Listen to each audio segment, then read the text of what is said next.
పల్నాడు జిల్లా మాచర్లలో అంగన్వాడీ సెంటర్కు 4 దఫాలుగా కోడిగుడ్లు రావాల్సిందిగా 3వ విడతకే మొత్తం తీసుకుని వాటిని రికార్డులలో రాయకుండా పంపిణీ చేయకుండా మాయం చేసినట్లు గుర్తించారు.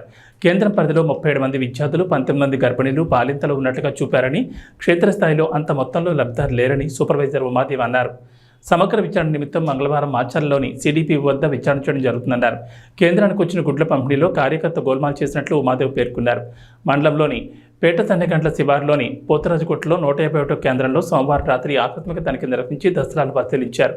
అంగన్వాడీ సెంటర్ పరిధిలోని లబ్ధిదారులకు సరిగా పంపిణీ చేయడం లేదని ఆ ప్రాంత ప్రజలు తెలుపుతున్నారు. గతంలో ఈ అంగన్వాడీ కేంద్రంలో లబ్ధిదారులకు అరకొరగా సరుకులు పంపిణీ చేసి మిగతా వాటిని బహిరంగ మార్కెట్లో విక్రయిస్తున్నారని పలు ఆరోపణలు వినిపిస్తున్నాయి. దీనిపై పూర్తిస్థాయి విచారణ చేసి తగు చర్యలు తీసుకోవాలని పోతరాజుకోట ప్రాంత వాసులు కోరుతున్నారు. చెప్పారు మేడం, పాతిక అయిపోయింది, నాకు ఫస్ట్ పీరియడ్ లోనే మొత్తం దించేశారని చెప్పారు. అన్ని ఇచ్చేసామని చెప్పారు మీరే. అదే రిటర్న్ రాసి అమ్మ నాకు నెల మొత్తానికి నేను ఇచ్చేసాను.